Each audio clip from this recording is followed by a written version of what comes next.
We are now live, just so you know. I So if thought you I've want been to, alive for a long time. I didn't say alive. I said live. Um, Live from New York. It's yeah. I am going to be in Jersey tomorrow. Oh, okay. Well, that's not New York. Close enough. It is right. Like I've never been to either one of them, but I guess it's just across the bridge, right? Yeah. Well, depending on where you're at in New York. If Yeah, you're on the yeah, yeah, yeah. farthest end of New York and the farthest end of Yeah. New Jersey, then No, it's kind of different. I stay at wait a minute. What is it? Let me finish this, dude. Hold Oh on. my gosh. There, see, I just muted it and coughed at the same time, so you didn't have to suffer through it. Whenever you're ready, Grandpa. I mean, Louie. I'm going to share these things. Well, there's no there it is. There's no enter button. The hell? How you going to take away my enter button? Enter? Is it really There it called is. enter anymore? No, share now. It didn't have the share now Yeah, button. yeah. I had to find Come on now. Enter is like they Yeah, don't even call them enter. I think they call them return now. whatever. Like enter was back in like the 1980s, man. When Yeah. they Are you videotaping this? man. Later on, I'm gonna put my cassette in, and I'm gonna. Oh gosh! All right, you ready? Oh, Let's do this. wait. I was gonna tell you. Oh yeah. So Paramus, where I go, there's Who? one. What? Paramus Paramus. is where I go. Paramus, New Jersey. So I fly Oh, into okay. Newark, New Jersey. So right across from Newark, New Jersey is the lower part, lower Manhattan. So that part where I go, if I go into New York, I don't go to like where I go to Like where like the World Trade Centers were. you don't go to like I go. Times Square or something. No, that's more north, or I go to Staten Island, which is where I get my pizza. 'Cause that's where my boys are. But you know, as somebody who's never been to New York, it when you say New York, that's it. It's just all there. It's all within like a block. Yeah, That's it. yeah. Now, granted, obviously, if I went there, I'd realize no, not the same. Much like people who don't live in Florida Right. think that everywhere in Florida is like the Key West. Now it's all Everywhere in close. It's Florida is all close, palm trees and, but it is all close palm trees. together. Don't let them fool you that it's all far apart. Everything's close. Right. I mean, everything's 30 minutes, but to them, 30 minutes is a big deal, which is weird because Right. it's like it's the traffic that they can really Yeah. stall you out. Well, here But in but Orlando, that's how outside we. of that major area, Yeah. dude, everything is 30 minutes, bro. I can go from this part of Jersey all the way to South Jersey. I can go to all the way to Staten Island within 30 minutes. It's harder to drive through Orlando and get to Disney Yeah, from I bet. Daytona Oh, and New oh, Smyrna yeah. Beach than it is to drive around there, by the way. Don't let them Well, fool you. I know here in Orlando, that's how we use distance, right? Most people are like, "Oh, it's like 5 miles that way." Right, Here in right, Orlando, it's like, "How long right, is it gonna take?" It's like 15 right, minutes that way. right. Yeah. And then once you So, get in New York is the problem. right. Once you get in New York, then you can't drive anywhere, apparently, because it takes 2.5 hours to get to where Marissa is in New York. And on a map, it's like right there. Yeah. I don't know You're how not it takes 2.5 hours. you're not selling it to me. I don't personally see the appeal to New York myself, but a lot of people seem to like it, I guess. Staten Island. That's the only Staten Island and Jersey. I like Jersey and I like Staten Island. Okay. You'd like Alright. it. Jersey's cool and Staten Island's Jersey. cool. I'm more of a Yeah, mountain guy though, Jersey's man. So cool. I like the wilderness Well, and the that's woods different. and the mountain. Yeah, but that's a different vibe for a different time. Yeah, well, that's the vibe I prefer I'm talking about all the the food. time. I'm talking about no. You gotta have all vibes. The pizza, man. The pizza. If I want barbecue, I go to Texas. I If like I want the horses, I'll go to where you're talking I about. like the crazy hermit dude in the middle of the cabin in the woods. I'm like, look at me, man. That's where I belong. So, Dude, anyways, you're in Orlando, bro. I You're know, you're and like I in the don't want to you're in the most Puerto Rican neighborhood in Orlando, be. looking Yes, the way you do, I think I'm the only white dude in this neighborhood. dude. When they see you, they must always just ask you shit for Christmas. Yeah, who knows? And on that note, let me roll this beautiful bean footage. Shut up and sit down.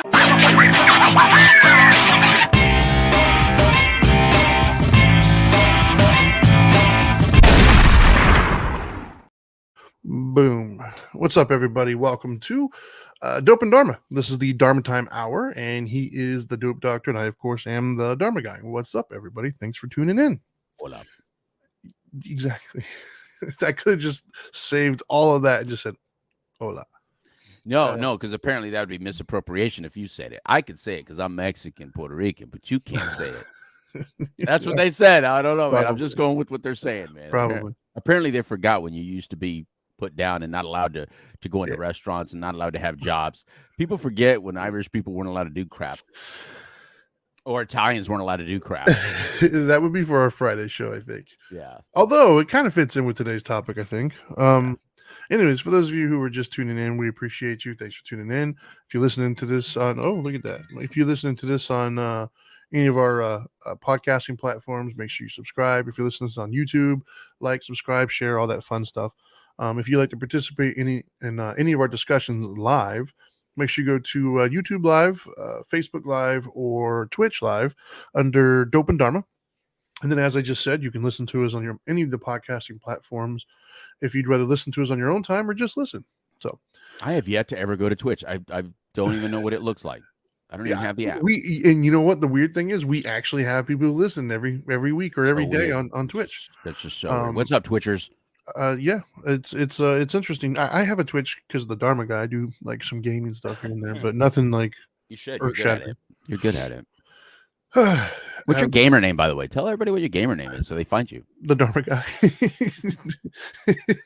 it's really hard to remember.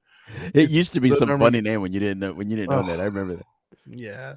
My old self, when I first got into it, I didn't realize that online gaming was like a thing. I mean, we're talking, gosh, I don't know, when PlayStation first came out. Well, this is a long time ago now. And I chose my name as TFLLC, which is my company, like Trinity Fitness Limited Liability Corp. Philic. Yeah, and that's what happened. Is I didn't realize that was like your call name, and everybody's going to call you by it. So I had people who were joining me who didn't know who I was. They're like, like they like their brain just short circuited. Right. And so I changed it to the Dharma guy. So now I'm known as Dharma. I have a whole group of people out there who only know me as Dharma. That's it. So, anyways, I digress. That's how I know you. So, anyways, today's show I wanted to do on the title obviously is considering in consideration, right? Okay. Let me go ahead and put that bad boy up there. Yeah. Bam. There we go. Considering in consideration. It's a tongue twister. It's like a tongue twister. Yeah, I wanted to put it up just because I don't know. I wanted something that sounded whatever it sounds like. It's very inconsiderate of you, actually. You used every letter available to you. It's like a Scrabble, like a Scrabble masterpiece. If you would add a Q in there, it'd be perfect. And oddly enough, I've only played Scrabble like once in my life, which is weird. But no, you played that one thing on the plane with me. You were like kicking my butt on it. Whatever. Yeah. What was that game? Oh my God! You were like you're like an idiot savant on that stupid game. Yeah, it's the one where you have letters and you have to make words out of the letters. Yeah, don't play Trinity in that game. So, anyways, I just wanted to do considering in consideration because I've noticed, and I have some trivial examples, and obviously I'm sure we can come up with some bigger examples. Okay. I wanted to talk about it as a whole, as well as from a spiritual perspective, kind of like why that's a problem and how we can curtail it, right? But the exact moment that it happened where I was like, I'm going to do a show on this because, our very scientific approach to the way we pick show topics, something happened, it irritated me, and I'm like, you know what, we're going to do a show on that. Oh, really? Yeah, that was it. That was the process. So, oh man, I do out in the cold yesterday in Tampa, and last night it felt like I was going to get sick again. I thought I was going to pull a Louis. Were you like sick, got better, and then got sick again? Anyways, I did a Zycam yesterday. Yeah, man, to prevent one. Yeah, Zycam. Everybody's got something right now, man. It's crazy. Anyways, but yeah, I was out in Tampa yesterday, and it felt fantastic, even though the sun was up a little too bright for me. Anyway, so the other day I was driving down the street. I think it was in just a regular highway, not the interstate or anything. And this person that was in front of me just randomly decided to stop, like because they were looking at something, and it never occurred to them. It didn't seem, anyways, that there's people around you who are doing different things. They were so engrossed in their own little world that they looked at something. They were trying to get a better look. They couldn't see it. So like, well, just stop, just stop and look over and see what it is. It irritated me because it's like I almost ran into the back of this person because I wasn't expecting them to, in the middle of traffic, to just, I'm going to stop right now. And I've seen it a lot, right? Because the other place I see it a lot other than on the road. And I don't know if you do a lot of shopping or not, but yeah, I do. Grocery store. Grocery? I am the grocery shopper. Okay. So then you probably have seen this many a times. I've been walking in the grocery store many times, and there's a certain individual in my family, which will remain nameless, but this person does this a lot, and it always irks me. We'll just be walking with a shopping cart in the middle of the aisle, and then just like stop, and then like leave their shopping cart right in the middle and go grab something. Oh no, drives me nuts. And for me, it drives me nuts. Yeah. And when this particular individual who remain nameless, when they do it, Angel? Is it Angel? Angel does it? I'm just saying. Is that the nameless person? I'm not gonna give names. For those of you who can't see, you're gonna miss out. But yes, it irritates me because for me, it feels inconsiderate. It is inconsiderate. It feels inconsiderate of everybody behind you or in front of you who's trying to go through that aisle. Like, I get it. Like, it's convenient for you to leave it there, but it's not convenient for anybody else other than just you. And it feels so selfish to me. Now, I don't think, I've thought a lot about this actually since I came up with the topic, right? Okay. I don't think that we as a collective are that inherently selfish to where like we are selfish. What? But I don't think given the opportunity, people would say, I don't care about this other person. I think if you brought it up to their attention, most people, I'm sorry, and they move it out the way. I think in that moment, they're just so engrossed in their world that like other people just don't exist. In other words, I don't think it's done on purpose. I don't think they say, see all these people who are coming through here? I don't care about any of you. I'm going to put it here. That's what it feels like what they're saying for sure. But you also notice in the grocery store, for instance, when you do come through and you hey, excuse me. Oh, I'm sorry. It's like they're in a trance and you're like, hey, excuse me, I need to get through here. And then, it like they're shocked that they totally underestimated the fact that there's another human being in the same store with them, and they move out the way and then they go back to their little world. And so that's the only solace I take in knowing that I don't think the majority of them are like, see that, right? I'm going to get right in your way. I don't think they're doing it on purpose, but man, we do that a lot though, as a species, right? And yeah, I do think as a golden rule, people are inherently selfish, but I also don't think people as a golden rule are inherently antagonistic or mean.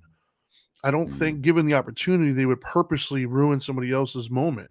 I think that we just get so immersed in our own world, our own journey, that we don't stop to think how that's impacting those around us. And I don't think we do it just on the road or the grocery store. I think it happens all the time, right? Like I've been in movie theaters where people are like talking or on their phones or whatever. I've been in movie theaters when somebody, like when I had kids that were little, I didn't go to the movie theater. Now I don't do it now because, well, I mean, COVID happened and I love my big screen TV. But back when I enjoyed going to the movie theater, I would not bring my little children. I wouldn't bring my 2-year-old. Unless you're going to a little kid movie. Yeah. And reason because being, you sound like a really mean man all of a sudden. It's like you didn't take your kids to Frozen. You didn't take your daughter to Frozen. I did actually. We had a daddy-daughter date where I took her to that one Book of the Dead or whatever. There you go. So you did, but you did it to baby movies. Yeah, but I wouldn't take them to the theater like to watch an adult movie, like you said. I got to get that specific here. And the reason being is I didn't want to be rude. I didn't want to be that dude that's sitting here with this crying baby when everybody's trying to enjoy it. They all paid money just like I did, and they should have the right to enjoy it. But many people don't seem to think that same way. Yeah, that's why I don't take Dana to movies, because she's inconsiderate. She talks during the movie. So I'm considerate to all you guys, and I refuse to take her to movies because of that. Exactly. But I don't know, there's so many instances, right? And then of course you got the more serious ones, right? The more serious ones where like in a relationship, for instance, somebody's doing something that's inconsiderate to their partner, and when the partner brings it up, oftentimes instead of us realizing like, oh man, I'm sorry, I didn't even mean to do that, we get defensive. Typically we try to defend our behavior instead of realizing like, no, I wasn't even in the mindset, my bad.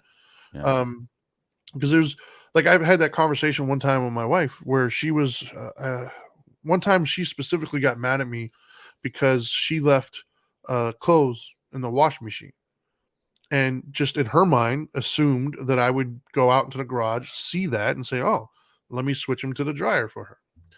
In your household, your wife thinks that you'll do that? Yeah, still, which is weird, but I do my own laundry, and I don't think Dana would ever think I would do that for her. Yeah, I do laundry all the time. That's a good view on you. Well, I told her, you need to lower those expectations a little bit. Yeah, a little bit. And so, but she got mad because in her mind, the narrative that she played out was that I purposely looked at those and were like, no, screw her. I'm not going to do this. And that was the narrative that she ran with. And what Yeah. I tried to explain to her, I was like, look, man, if we're driving and I say, hey, what was that car that just passed us? Your answer is probably going to be the blue car, to whereas most of my guy friends, hey, what car just passed us? Oh, that was a Toyota Camry, right? Because when we see it, we just see it differently. Well, you could probably steal my washer and dryer and I wouldn't even know about it for like a good week or two. Like I wouldn't know about it until I'm running out of clothes and it's time for me to go wash clothes. I'd go out and be like, what happened to the washer and dryer? Like it's just not a part of my normal Right. like behavior to go look at that for any reason other than I need to do something. Like, and that's an example of how we kind of get into our own little worlds. And so I think we do that a lot, right? Like I think as people, we do that a lot. We get in our own little world and we just seem like bump our heads and forget that there's other people around us, right? I mean, I'm sure you've experienced some of those things I just said. Most all of those things, except my wife thinking that I'm going to do hers. Now, I have thought that about her. Like if she sees something, and I know my daughter thinks about that about my wife. My daughter will leave stuff in the dryer all the time. Best ever. Oh, by the way. jarritos. Lime, dude. All my Mexican friends. Shame on you. Yeah. For not telling me about this sooner. Oh, how would this I even stuff know is that you like so it? good. Anyways, go ahead. I'm sorry. Jarritos is good. Yeah. So anyway, I like the orange better than the lime, but that's good. They're all good. Yeah, they're all pretty the good. tamarindo. Anyway, yeah, I think all too often what we do is we judge others by what we think we would do in that same circumstance. So in that case, we feel very justified in being upset with other people for being themselves. So let's take that grocery store thing, for instance. Like, even though it pisses both you and I off, Oh, I hate it. other people, they probably are not bothered by it. They, Yeah. but I don't know because so I'm going to give you a scenario. Same scenario, grocery store. Now, I try to be semi-silent but visible. So if you do that, I will not at first be frustrated. At first, I just think you didn't know I was behind you. So then I'll move to the side and then see if you see me. If you don't see me, I'll say, excuse me. But I do it politely. Right. If you still ignore me, then I'm going to can I move your cart for you? I'm going to put my hands in your cart if I've asked twice. Sure. But I'll ask at least a couple. I'll ask low and then I'll ask louder. Sure. But then I might just move it just a little bit and then go through. Now, it's funny because some of the older generation, I've seen them park and stop and they won't even tell someone to move. They'll just sit there, but politely wait. Yeah. Not politely. They'll wait, but they're visibly just like, come on. Yeah, and I'm thinking, why aren't they just go? And then other people, because I do the grocery, other people will move your cart in 2 seconds. Yeah. Like there's you see the dynamics of individuals.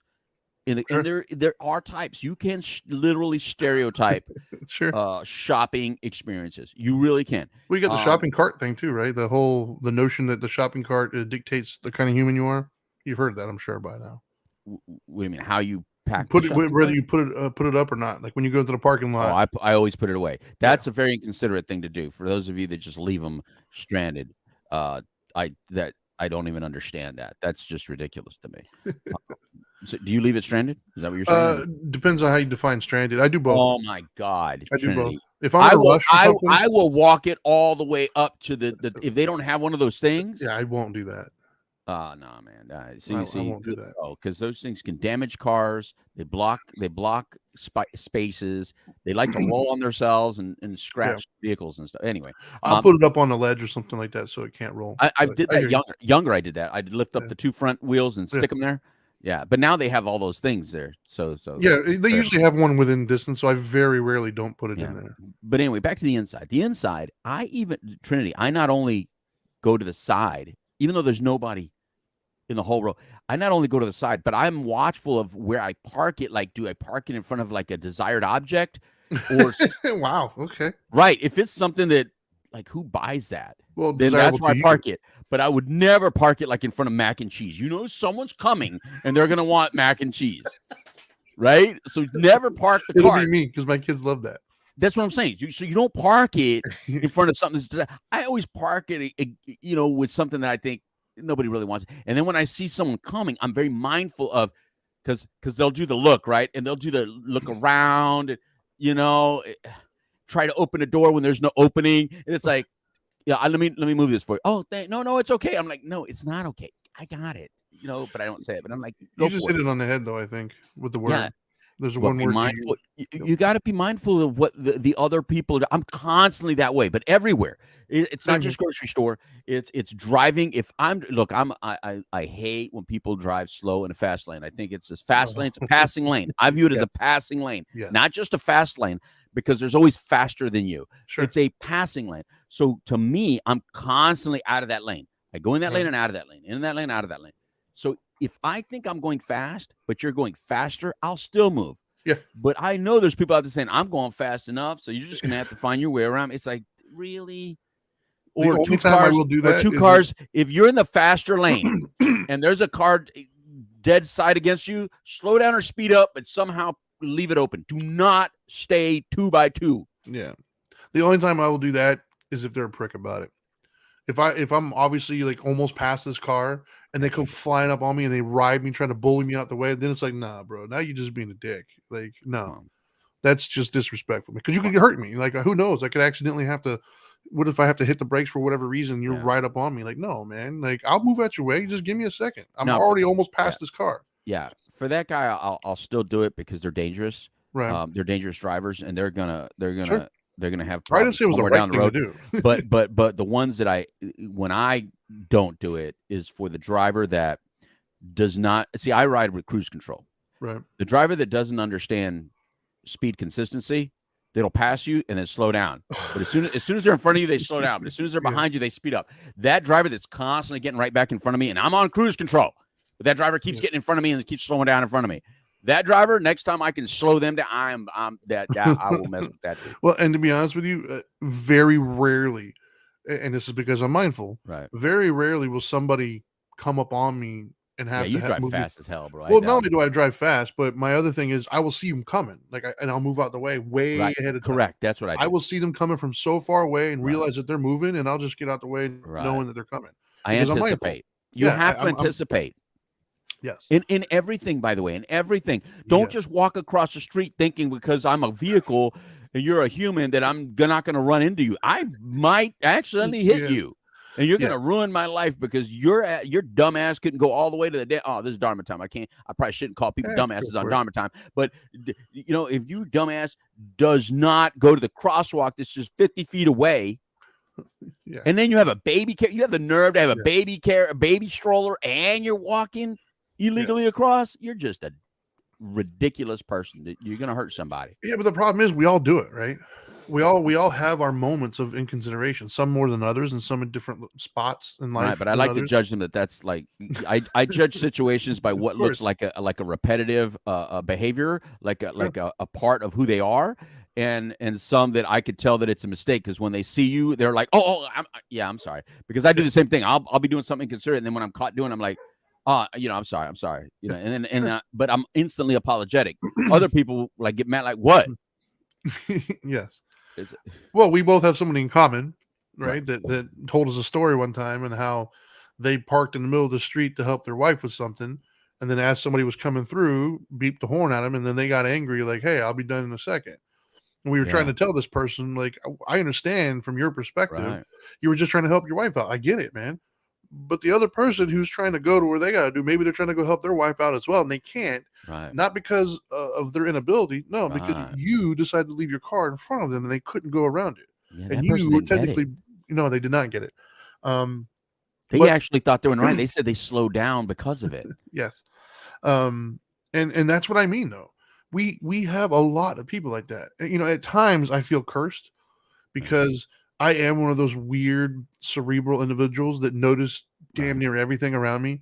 Right. I don't have a relaxed moment. My brain is constantly I'm looking at everything and I'm seeing everything. Right. And so it makes it very difficult for me then to kind of make those mistakes, right? Like, because I'm just aware. Like, I'll see people in the grocery store. I'll see you 50 feet away coming, and I'll know that they're probably gonna come over here, so I'll move out the way. Like, I see all of that. Whereas my wife, when she goes shopping, all she sees is whatever she's holding in her hand. Like, she does not see the 30 people around her. Like, there could literally be a traffic jam because of her cart, and she would never notice it. I can't say how many times her and I've been walking in the parking lot, and she just will, like, she'll sometimes not be paying attention. Where So a she'll car's walk wanting down to the middle, back up, or she'll just walk down the middle. or a And car's it's like, trying to drive down the middle and you're not on the sides. Yes. Both those things drive me nuts. they drive me nuts as well. Why aren't you not on the side? Or they walk diagonal across the road when you're letting them. Yes. You're supposed to walk straight across the road if somebody's Yes. letting you cross. You don't Yes. walk diagonal and still keep blocking the road. So I'll have to be the one that tells her, Oh like, my hey, God. watch out. Angel's looking very bad right now. Angel, I'm sorry, Angel. But you know what I call that? I call that the Inconsiderate. artist mind. Well, I call that the artist mind. Like, she just doesn't have What? the parameters that the rest of us do. What I'm excuse are telling you you. giving her? I'm not giving an excuse. Don't get me wrong. What's the art? What does an artist's mind have anything to do with it? What does her artistic talent have anything to The do with way it? I've seen it with her is her creativity, right? Like, things that make her good at art make her bad at logistics and logical things. Meaning, like, she's late to damn near everything, right? Because she's very optimistic. In her mind, she's thinking, oh, I can do this, and she's got all these things, and she doesn't stop to think of the parameters of it. Wait, Dana has zero artistic talent and she's late to everything. What are you know talking about? That is not artistic mind. That's something else. It's something else, but it's not artistic We can mind. call it what we want, I guess. You're being very generous calling it artistic. No, but I've seen mind. it. Like, just like I said, the same things that has them. Now you said, you're very woke. You're very like, because she has an artistic mind. I work hard at that. Hey, because she's artistic, she's allowed to keep her grocery cart in front of you. And walk No, I didn't say she was diagonal allowed. Oh, okay. I understand why it happens. I still hate it, and I still get onto her about it, and I still move it out the way. Maybe she should wear a shirt. This is artistic mind. Forgive me. But the problem is, I've noticed with her, like, she doesn't set out to do it though. Like, it literally just never even occurs to her. Much in the same way. Okay, so you're talking about malicious or non-malicious? Yeah, or I'm not talking about intent. malicious. You're talking about intent. Yeah. So, like, much in the same way for me, I don't notice that the washing machine. Dude, there was one time where it was like over a week that she attempted to see what I would do. Right? We have now.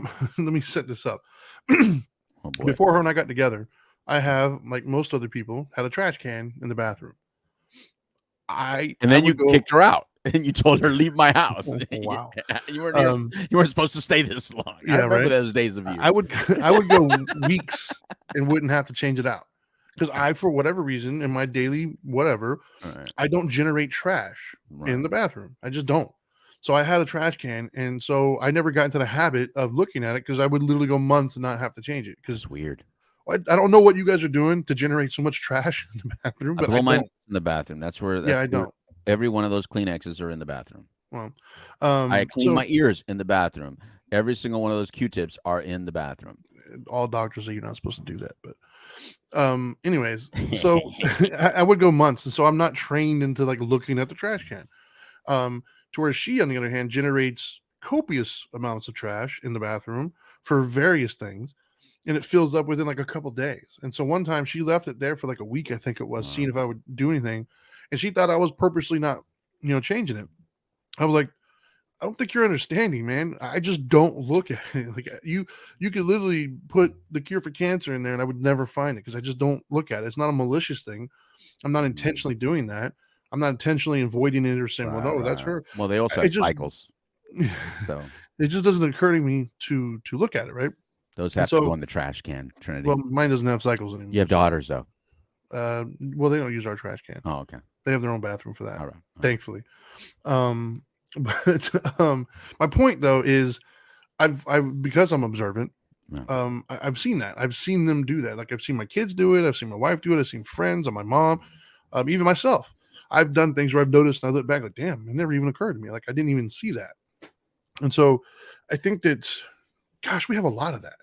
I don't know if it causes a lot of problems in the grocery store with shopping carts, but I do think it causes a lot of problems in interpersonal relationships.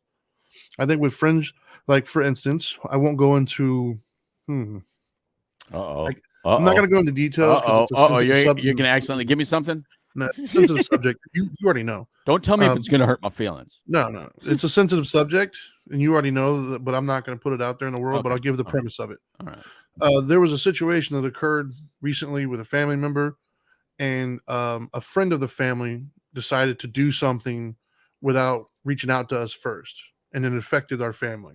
Yeah. And for me, like immediately, that was like a big no-no. It's kind of a loyalty type thing for me.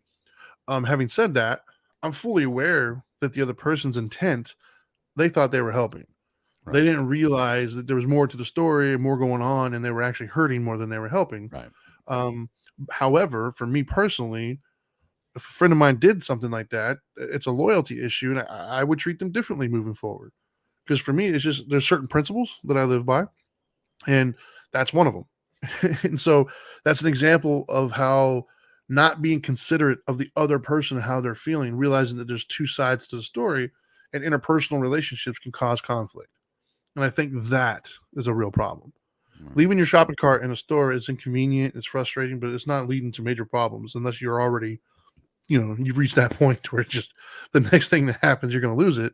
But I think that more often than not, when people have come to me with relational issues, it kind of, if you boil it down to the most simplistic idea, is that it's a miscommunication. It's they didn't realize the other person was thinking this, and what they said and what they interpreted are two different things. And I think that being unaware of their feelings matter too. I do think that causes a lot of problems. What do you think? I think to me, it tells me who you are. I think those little things that we mentioned, and there's probably a million of them. We only mentioned a few. Yeah. Are indicative of who that person really is. Ooh. I'm sorry. I just Wow. really do. Yeah. Okay. I think it's a personality defect. I think it's I think it's a defect of character that either can be adjusted or not. But if it's an adult person, especially of adult age, closer to, your age or my age, that still do it, it's a pattern of behavior that's been existing in all things, not just those things. That means they're a me first person when it comes to their time and space. I'm not saying in other things. I'm just saying in time and space. In other words, they'll do that in a line. They'll do that driving. They'll do that at a grocery store. They'll do that when there's only one item left, that they can have. I think they'll do that with food. I think they'll do that with goods. In other words, if there's a zombie apocalypse, that's not the person you want to be with. That's what I'm saying. You want to be with the person that's very considerate, because if they have a Hershey's bar in their pocket, they're going to share it with you. And then some people, they're just not, there's no way they're sharing that Hershey's bar with. They're not even going to let you know that they got a Hershey's bar. And so to me, those are indicative of certain personality types. Now, Dana is not that person. For instance, I've never had these conversations, right? I've never seen her block anyone in. She's always very mindful of that. So there's no way you could just tell me, there's things that I don't even know, or like haven't even thought about or seen her do. And I would tell you, I could predict what behavior we would have. That should be a game show. Predict the behavior in this scenario of your spouse. And I bet you I will get it. I think right. I would win that one. Yeah. I think we all would. I think we all can predict the behavior, even though it's a scenario that we've never seen them go through. Yeah. And I think because all that's a pattern of behavior. I don't think you have to go to each thing and go, hey, by the way, when you're in a grocery store, please move to the side, because that's not the lesson. The lesson is you should always be mindful that if your space is somehow infringing upon others to be able to do their normal thing, their normal activity, that same person to me will be in a line and they'll block you, or somehow they'll cut if they can. They're just not. They're thinking about themselves first in their time and space instead of other people. Driving always tells you about people, man. It really brings out the jerk off and everything. It's like the cocaine. It's like natural cocaine. Cocaine will bring out the true you. So does driving. Driving brings out the true you. So if you're a driver that's very me first, I'm what matters, screw you, then really that's who you are. You may not like it. It may bother you, but get used to it, because that's you got to learn to accept yourself for who you are. If you want to change it, then change it. But it's going to take a lot of work to change the innateness of what you have. Now, it may be because of you've been raised a certain way, maybe because you've had some challenges, or maybe you don't have the right spirituality and you believe it's all about you, that everything here exists because of you. We're all here for your freaking amusement. Like we're all Joe Pesci all of a sudden. I'm here to amuse you. I'm here to make you laugh. I'm a clown. Maybe I'm a fiction of your imagination. I treat everybody as if they think I'm just a cartoon in their world. That way, I realize that this is your world. I get it. I understand that personality, and I'm okay with it for you. I'm not okay with it when it infringes upon me, but I try to be okay with it, because if not, I'm going to walk around frustrated about everybody and hate people. And I don't want to hate people, and I don't want to be frustrated all the time. So I just accept that most people feel that they're the center of the universe. And okay, it's not, I have to learn how to not make that a big deal in my life. Sure. I think that's a life lesson as we mature. How do you grow up allowing people to feel like the center of the universe without hating people, without treating everybody poorly, and without mimicking that same behavior?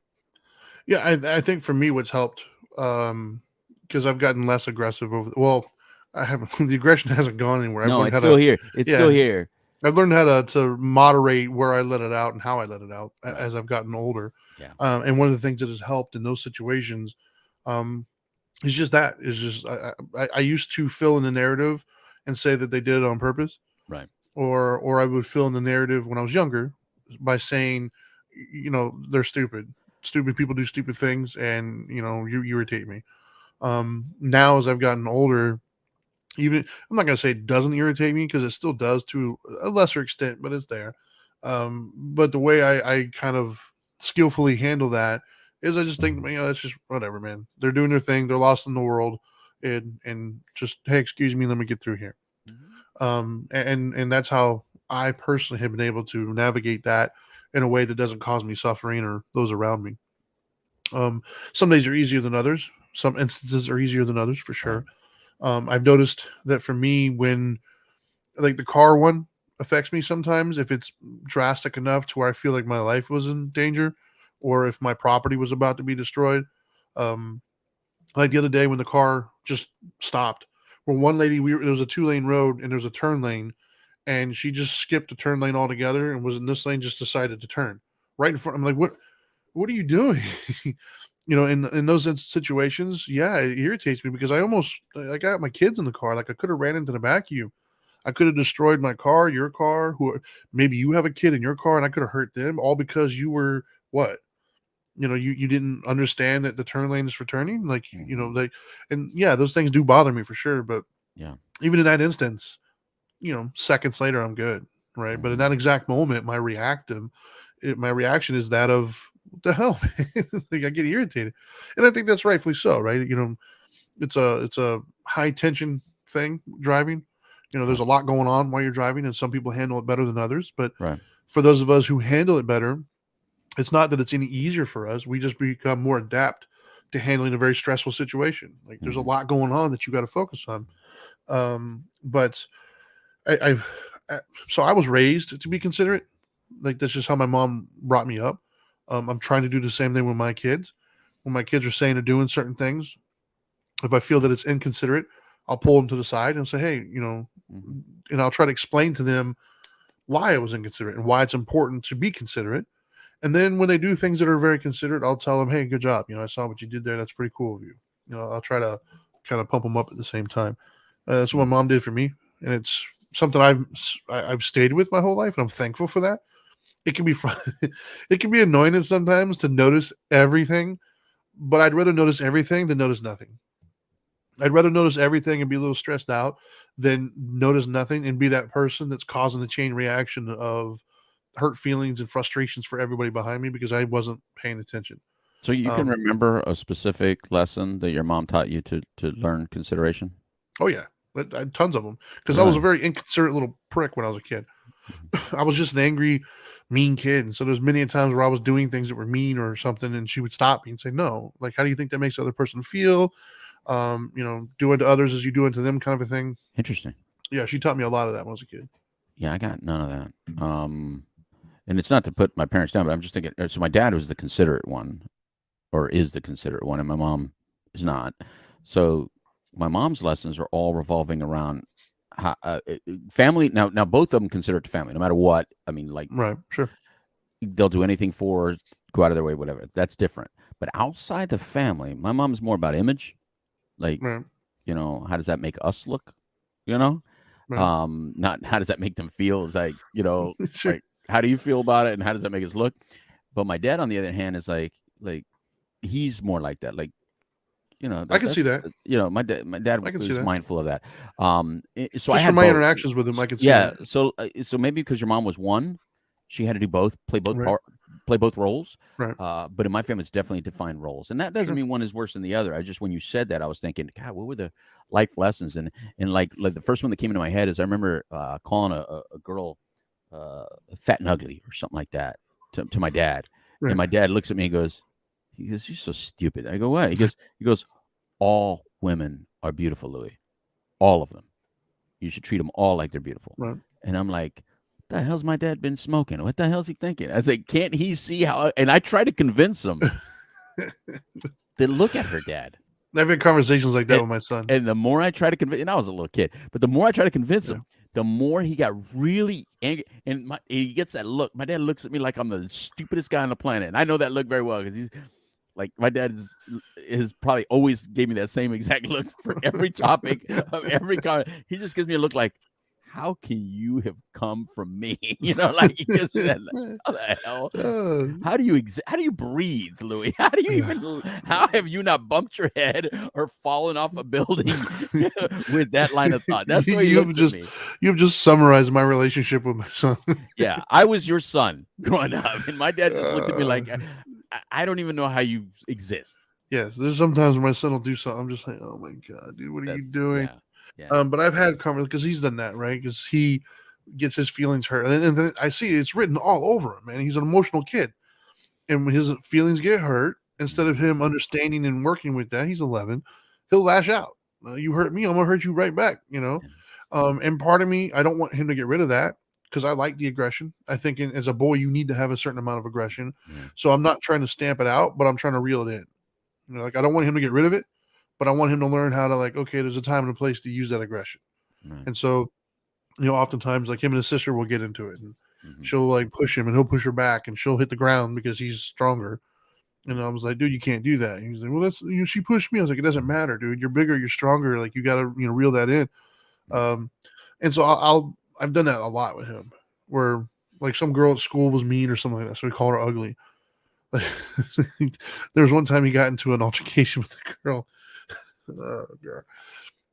She had a birthmark on her lip, like a spot or something, and she said she called him ugly or something like that. And so he turned around and he told us, that's why you get that thing on your lip. Like, he hit her right where it hurt the most. And I'm like, buddy, you can't say, when she called me ugly, he's like, it doesn't matter, dude. Like, you stung her deep, man. You can't do those kinds of things. Yeah. And so, yeah, I think for me, that's where I think that's where the seed was planted, was my mother. She taught me the importance of being considerate of those around you. That's cool. Then I got a little bit older. I got into my late teens, early 20s, and that's why I was just mean, aggressive, and I didn't really care about for hurting other people's feelings to an extent, right? Like, I didn't cross any lines. I didn't go around like pushing old ladies down. But I had no problem though being aggressive to anybody around me who wanted it. Like, I had no problem, but I always had, like, my leash was only but so long, right? And I went to the end of it, but at the end of it was those things where I just didn't go overboard. And as I've gotten older, then I've learned how to control that aggression a little bit more. And so now I'm less likely, to, like, if somebody comes up to me today and just points at one of my tattoos and be like, "Ooh, I don't like that. That's bad," or whatever. I just, oh, okay. Like, towards the 22-year-old version of me is, oh, really? I'll pick something on you. Then I want you to know how that felt, right? Because I didn't really ask you your opinion on a life choice of mine. I don't even know who you are, but you felt the need to give it to me. Great. So now I'm going to feel the need to give you an opinion on one of your life choices as well, just so you know how it feels. But now as I'm older, I just be like, okay, like, great. As guys, that's how we got nicknames. I mean, if you're, there was a reason my nickname was Frog. I mean, it wasn't because I was jumping everywhere. It was because I have a big head and my eyes are, separated a little bit, and they're big. You know what I mean? Or at least they look like that when I was a kid. It's not the little cookie. No, it wasn't a cookie frog that they were talking about. Or vampire, where they would call me vampires because I had literally had really sharp vampire teeth. I mean, so that's how you get nicknames as Right. kids, as boys. You know, if Sure. your nickname is Applehead, there's a reason your nickname's Applehead. You know what I mean? Yeah. But anyway, so do you think? So here's a question. So do you think that we're moving in the right direction? The way, you know, because we're very socially conscious, right? We're trying to be more socially conscious, which is important. Let me preface this. Being socially conscious the correct way is important. That's what we're talking about. Everything that we're talking about, being considerate to others, that's socially conscious. But even your response to when I first said socially conscious is because we took social consciousness and we made that into just specific groups. We've given ownership of social consciousness to specific groups that aren't asking for social consciousness. They're asking for preferential treatment or excuse to their behavior. And so that's what drives us all nuts, but we're not allowed to say it. So do you think that the way we're teaching social consciousness now, the way we're teaching it now, where your feelings matter more than others, your thoughts about you matter more than others, or you matter more than others, do you think that's the right way to go about it? Or should we have stayed where we were teaching people to be do as unto others as you would have them do unto you? You know, the golden rule kind of stuff. Sticks and stones don't, you know, can't break my bones, but words will never hurt you. Those kinds of lessons. And I'm going to plug in my computer while you respond. Hold on. Sure. I'd say that there's a, not to sound too spiritual here, but I think there's a middle path. Well, this is Dharma time, bro. I think, I think the pendulum, I think the pendulum was a bit too far in one direction. Okay. And then it swung way too far in the other direction. Yeah. And I think that the right answer is somewhere in the middle. Like the golden rule has never really set right with me. Even when I was younger. And as I've gotten older and I've learned more about spirituality, it sits even less right with me with the golden rule. The golden rule on face value sounds good, right? The idea of treat others as you want to be treated. And in certain instances about being rude or disrespectful or things of that nature, like, yeah, it makes sense. However, I think that, okay, so it's like a double-sided one, right? I think the golden rule is good for mass groups of people that you're not dealing one-on-one with. But if you're dealing one-on-one, then the golden rule needs to modify a little bit to treat others the way they want to be treated. And what I mean by that is like in a relationship. If my wife treated me the way she wants to be treated, her and I would not get along. Because, like, for instance, I'm a much more analytical thinker. I'm much more of a, something happens, let's talk about it right now. Let's figure it out and get it dealt with and move on with our day. I don't want to linger on it. I don't want to have it build up for the next 7-8 hours. Like something happens, let's talk about it. Let's address it. Let's 30 process years. it. Yeah, let's process it and move on. My wife, on the other hand, my wife is a processor. She's going to need some time to wrap her head around. And if you force her to talk right now, you're not going to like what's about to come out of her mouth. What's about to come out of her mouth, if you're not emotionally ready for it, is going to hurt. Like, you know, because that's just her reaction. Her instincts are just to lash out when you make her talk. And so treating others as you want to be treated, like, that means that she would come to me and when something happens, she would let it build up, or she'd dance around it. And I don't want that. Like, if I've done something, be direct. Just be like, hey, I didn't like it when you did this. Oh, okay. And then I can adjust. And so that's why I think in the masses, don't walk around and just like slap somebody. You know, I don't want to be slapped, so don't slap other people. But when the one-on-one or the more close relationships, let's treat others the way they want to be treated, which means you have to listen more than you talk. Keep going. I'm sorry. No, I'm just saying, it just means that you got to hear them. You know, like when people will tell you what they want and how they want to be treated, believe them. You know, if they want certain things, then treat them that way. Unless they say, slap me, motherfucker. Then, you know, there's some dudes out there say, "Oh, she asked me." Hey, 50 Shades of Gray, though, man. So it depends on the situation. Well, I'm talking about you. You know, there's guys out there that I don't want them to misread this. Say, no, but they'll look at you for real. They're like, no, bro, you don't understand. She wanted me to hit her. And I'm like, no, bro, no, she didn't. No, she was antagonizing you. Yeah. And if she did, it's because she wants your ass to go to jail. Yeah. So no, don't do it. But no, so I think the answer is somewhere in the middle. Because the problem with like the treat others as the way you wanted to be treated. Right. I agree. I think that's kind of run rampant right now. Is meaning there's a group of individuals out there at the moment that collectively as a group what they want out of life and how they want to be treated is vastly different than another group. And instead of them realizing that and understanding that that's okay, they instead say, well, no, you're wrong. You should want the same things I want. And if you don't, then there's something wrong with you. And that, to me, is the exact opposite of the intent of the golden rule. There's also a different lesson, and it's treat people the way they deserve to be treated based on your understanding. So if you think, it was like a long one, but well, or just stop it on treat other people how they deserve to be treated. In other words, like they'll say, you have to earn my respect. No, I don't have to earn your respect. You should respect me. Look, I give everyone respect, period, because that's the right thing to do. You want to be disrespectful, that's on you. I'm still going to respect you. So I think we need to teach, just be respectful. Because if you base it on your judgment, look, we know we have mood swings. We know we're not always correct. So because we have mood swings and because we're not always correct, that rule's not going to work very well, because I might always feel justified. And how are you going to help me understand? That's why some of you can't teach your children when it's okay and when it's not okay, because it's a moving target. You know, it can't be based on what you think. It's just got to be a fact. You don't, people shouldn't have to earn your respect. They shouldn't have to earn your trust. They don't have to earn your love. No, you either love, trust, and respect because it's the right thing to do, or just don't do it. But they can't earn it, and therefore they can't take it away from you either. They also can't piss you off unless you allow yourself to be a pissed off person. They can't hurt you unless you allow yourself to be hurt. So these things are our ownership, and therefore we should do it. We should teach to own our thoughts and behaviors and how we behave, instead of blame.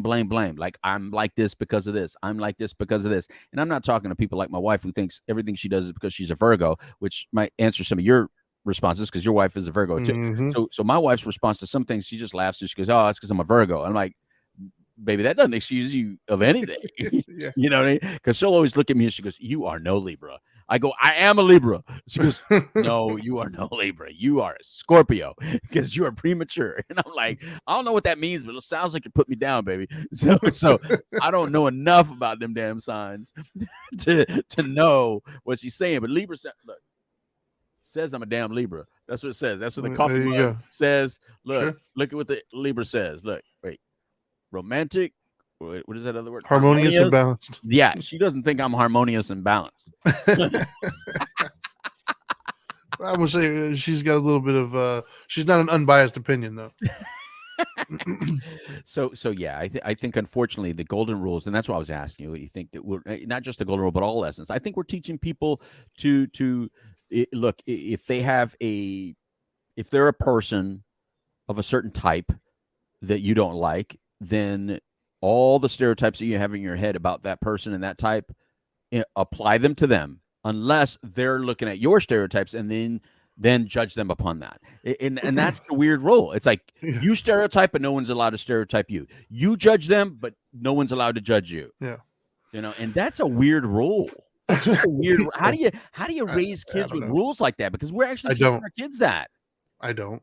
Especially your kids. We're telling, well, not your kids, because you're for a white guy, you have brown kids. So that's very interesting, because you're in a weird scenario. Because if your kids were white kids, they'd be learning that they're just inherently bad people, and there's just no fixing it, right?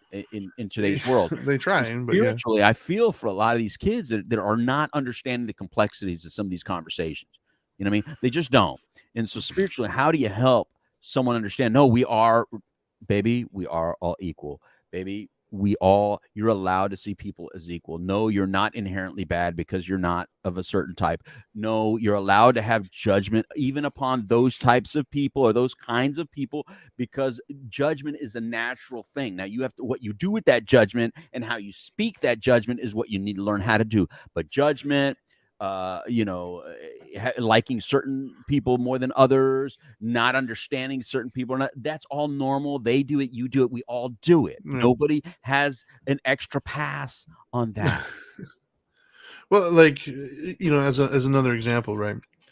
So part of the considering other people and being considerate it's somewhat of the golden rule, right? And what I mean by that is like so we did a show on Friday for the We the Middle, and one of the topics on that show was Andrew Tate. And so I've gotten into I've had many discussions, and I've heard many discussions about this guy, and it's just interesting to me to hear the responses from the various different people, right? Right. Because there's individuals that I spoke to who talked after that show, reached out to me, Okay. and was asking me, did I hear about the voice recordings that were done? And I said, I heard of recordings. I don't know if it was him, because his brother sounds exactly like him, which is weird. Yeah, so does mine sometimes. But I didn't know. I don't know that it was him. I don't know the context of those voice recordings. I don't know why they have them, where they came from. I don't know the conversation that was taking place. Like, I don't know any of that stuff, but I know there are recordings. And that to me is being considerate. Right. I'm being considerate of the fact of I would not want to be in a position where everybody's looking at me like I'm the worst person on the planet who doesn't know me, right? Like, I've never met this guy, so I don't know anything about him. What I will say is, if he's guilty of some of the things that he's being accused of at the moment, then I absolutely hope he gets, in trouble and punished appropriately. I'm not going to say that I hope that those things are true, because that means I'm hoping that somebody was hurt, and I'm not going to do that. But I'm being considerate enough to realize that, hey, man, there's a biasness against this guy at the moment. There's a lot of diatribe out there against him, and not all of it's true, right? Like, I don't know what's true and what. I've never met the guy. I've never spent a moment with him, and I'm only going to respond to the things that I can see that are factual. And to me, that's being considerate, because if I was on the flip side of that, if something were to happen, I would like for people not to look at me and be like, oh, that I've watched enough crime shows to know if my wife ever ends up hurt or dead, I'm not talking to the cops, bro. And it's not because I'm guilty. It's because, nope, the first person you're going to pin it on is the husband who looks like me and who's like twice as, nope, I'll answer all your questions, officer, once I have a lawyer right next to me and we make sure we do this on the up and up. Right. And because of that, and it's because I know that they're not all going to be considerate. If just one of them gets it in their head that I'm the one, then their job no longer is to follow the truth. Their job turns into, how do we prove it was him? And I'm not about that life. And so for me, part of being considerate isn't just leaving your shopping cart to the side. Part of being considerate is giving people the benefit of the doubt when you don't know any better. Like, I don't know, so I'm not going to treat this person terribly over some things that I don't know about, right? Like, and I think that in today's world, we're way too quick to do that. Both on a larger scale with celebrities and whatnot, on both sides, right?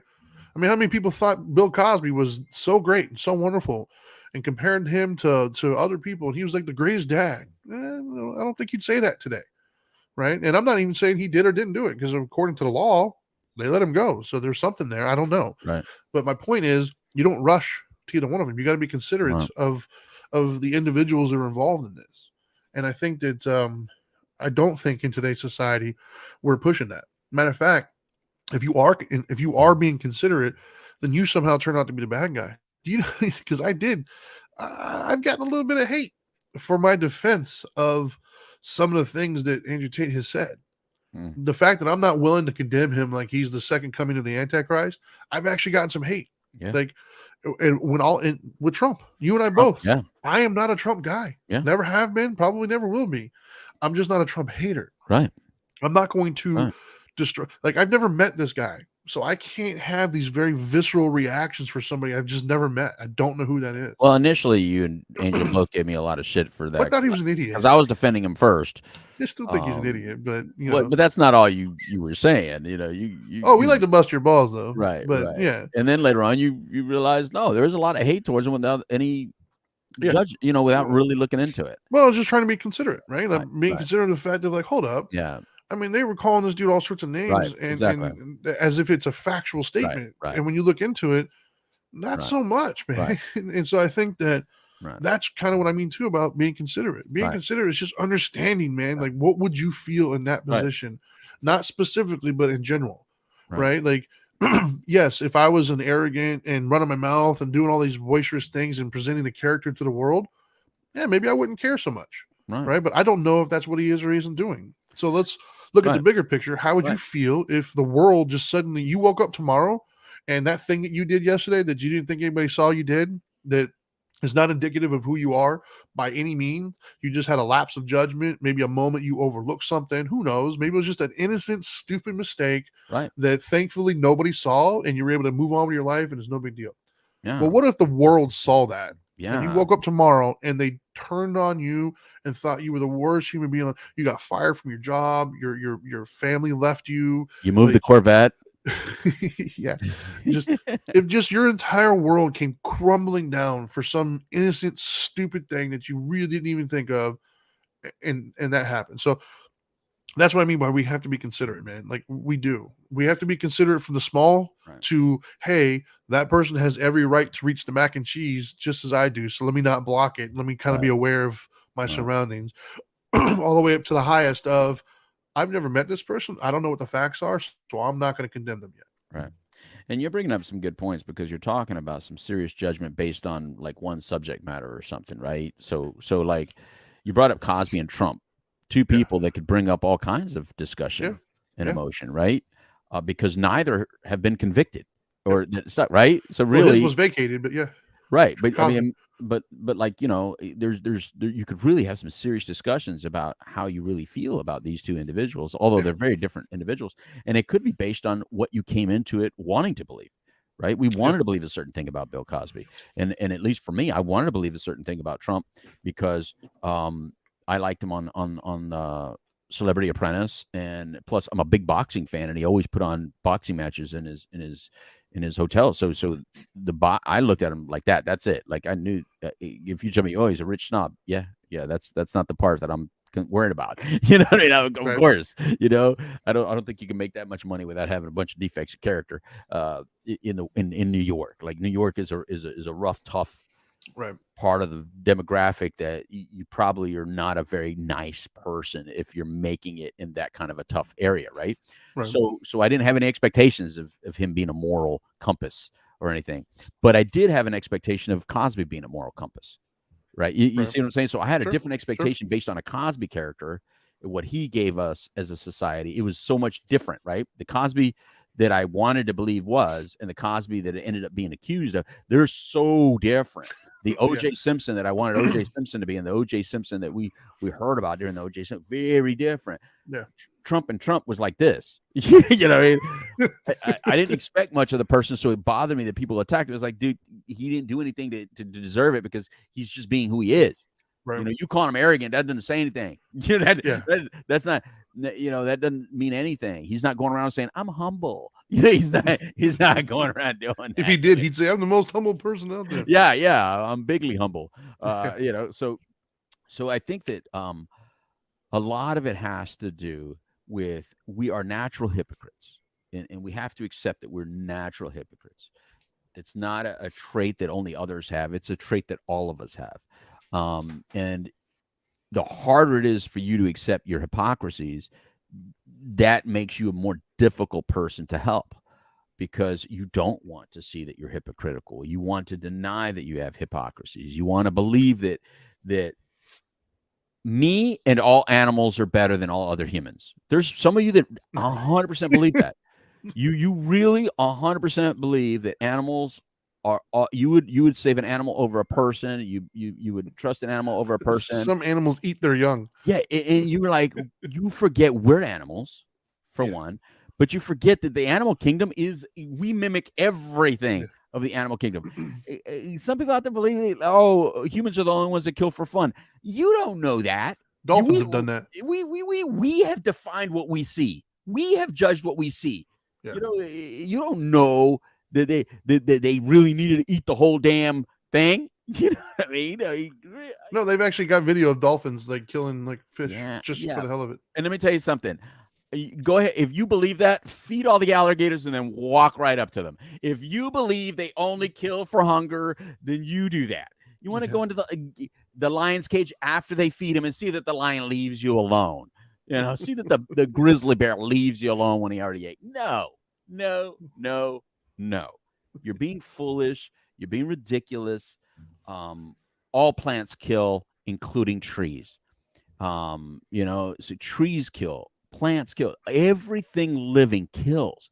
The little organisms inside. We don't have cancer because a human did it. There's an actual organism that wants to eat us alive and kill us. It's a cell. A free radical cell actually kills us.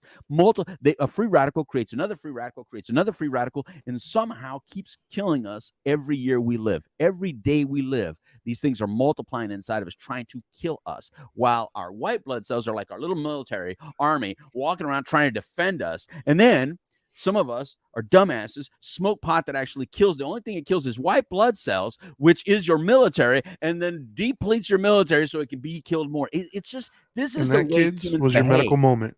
This is the way we behave. This is the stuff we do. We want to get high, so we're willing to kill our white blood cells. Our white blood cells are there to intend to protect us from it. So no, it can't kill us in the moment, but it depletes your military. And some of you are okay with depleting military because you think this freedom is free. You think it just comes to be. You have no idea of how many kids from the hood and how many kids from rural areas of America have dedicated their life to protect you. That's what they've done. These minority kids from the hood and these rural kids from out in the country have taken jobs that you wouldn't take and are out there defending this country right now, which is how you have your freedom in the first place. So how do I follow that up, man? Be considerate. Just be considerate because you don't know. Everything you experience is out of privilege. Every one of you are privileged. Not just white people are privileged. As a Mexican in this country, I'm privileged. And if you have a passport, an American passport, you're fucking privileged. So stop looking at other people like they have more privilege than you. You have privilege. There you go. Was that your wrap up? Yeah, that's my wrap. That's your wrap up. Be considerate because we're all bastards at heart, and you know what I mean. We're animals. We're really animals. We really are selfish humans. We have not been a true pack animal for a very, very long time. And even those packs of animal that now pretend to be so innocent. Look, I'm 14% native, so I'm just going to say it. The way we want to believe it, the natives were these nice, peaceful people, and then all the evil white men No, natives were killing natives always. Yeah. It's just the way it is. All species of human killed another species of human. There are no innocent humans. No. There are no types of human has been innocent ever because we are animals. We tend to do that. We may have a pack, but the weaker of our pack always gets treated poorly in the animal kingdom, in the human kingdom. Only we're the only ones that actually look at that weakest one and go, we have to build that one up. We have to treat that one better and nicer. And only until now are we saying that the weakest one deserves the most attention and we should be led by the weakest. Hell no, we should never be led by the weakest animal. That will never work in any animal society. And my friends, we are animals. Can't happen. Won't happen. We have to help them, run with us, fight with us, eat with us, partake with us. I don't want to judge you, but damn it, we can't let you lead us because you're the weakest, stupider of the one. And there's always a weaker, stupider person. And if you don't believe there's a stupider person, you have not been in a group of people. Have you not been in the room where you might not have been in many rooms where you're the stupider person, but I've been in a lot of rooms where I'm the most stupid person in the room. I'm not going to pretend to be the leader of that room. I'm the stupidest one in here. That's just normal. I've been in rooms where I'm the weakest person there. So don't have me be the one that lift the shit. I'm going to be the one that sits back. Can you please lift it? I'm the weakest one in here. So I'm not going to have you think it if I'm the least thinker in here. But this is more powerful for me, and this is more powerful for me than this. So I tend to be allowed and put in situations where I'm the thinker of the tank, or I'm the speaker of the tank, not the physical person of the tank. You can go back to my old friends from high school, and they'll tell you what my role was in our group. And trust me, I fit that role, I do that role, and I'm okay with that role. You got to be okay with your role in society. And if you haven't figured that out, you think you need my role, you got to come earn this role. You can't just have it because I have it. I'm not trying to get your role, right? Really, Trinity, when's the last time you see me try to do your role? You're the biggest, strongest person in the room. I don't want to go do that role. You know how many steroids I'd have to take to try to match your role? I'm not interested. You have it naturally. I would have to take steroids. I'm not interested in that. So if we believe it physically, why is it that we don't believe it character-wise? How come we don't believe it attitude-wise? How come we don't believe it intelligence-wise? No. We're okay with understanding that some people are just more physically gifted than others, or they work harder at it, right? Well, guess what? Sure. Same thing happens with professionalism. Same thing happens with kindness. Same thing happens with humor. Same thing happens with some people practice it so much they deserve everything they're having because of it. If you think you're entitled to it, go get it. Practice. Be kinder. Be a better person. Don't turn into more of a jerk off and be meaner to people and then demand it. That's not going to happen. You're gonna find yourself right in front of my machete. Seriously. I mean, if this mic wasn't so expensive, I'd drop it. Seriously, I have a machete for a reason, bro. And every good Latino has a machete. Everyone. God, Well, darn. On that note, I will say before I give my wrap up, which will be a little bit less intense than that one, I think. But yeah, because you're the Dharma guy. So can you Dharma it up a little bit, please? Yeah, right. I apologize. Oh, I've had my non-Dharma moments, so That's the thankfully dope part of me. yeah, thankfully my non-Dharma moments either come off the air or on Fridays. But Speaking anyways, of Friday, we'll probably be doing it extra early or extra late. okay. We'll have that conversation, but stay tuned because we got a lot of stuff to wrap up on the Friday show. Sure. Well, having said all that, before I give my wrap up, I want to say thank you to everybody who chimed in to listen to us and followed along. As always, if you're watching this live on either Facebook, YouTube, or Twitch, feel free to give us a follow and hit the subscribe, like, all that stuff, so that way you can get notifications. If you listen to this at your own leisure via whatever podcasting platform you listen to, thanks for that too. Yeah, I guess the main thing I want people to take away from today, if I was to just narrow it down, I guess, is just to be considerate of others around you at all times, right? Be mindful of the fact that you're not alone in this world. Um, as much as you might think of yourself as an island, you're not. The things that you say, the things that you do, the way you behave has a ripple effect, and it impacts everybody around you.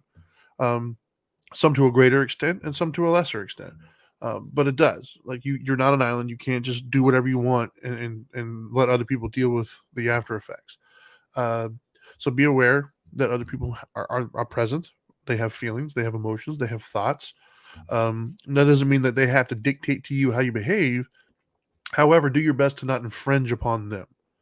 They don't have to control how you behave, but try not to, purposely infringe upon them.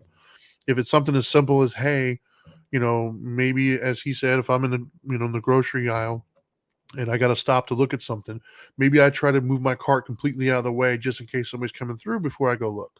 Because I'm trying to be considerate of the fact that other people are trying to do things, they're trying to shop, and they don't need to have to navigate around what I did. Or if it's something to the other end of the spectrum, like we were talking about earlier, where, hey, everybody's piling onto somebody and really ruining their life, maybe I'll be considerate enough to say, hey, I'd want to give that person the benefit of the doubt because I know I'd want it as well. I'd want the opportunity to explain or justify my actions before I was just completely land-based. So I think that's all I got for today. I appreciate you. Now that you know better, do better. Peace.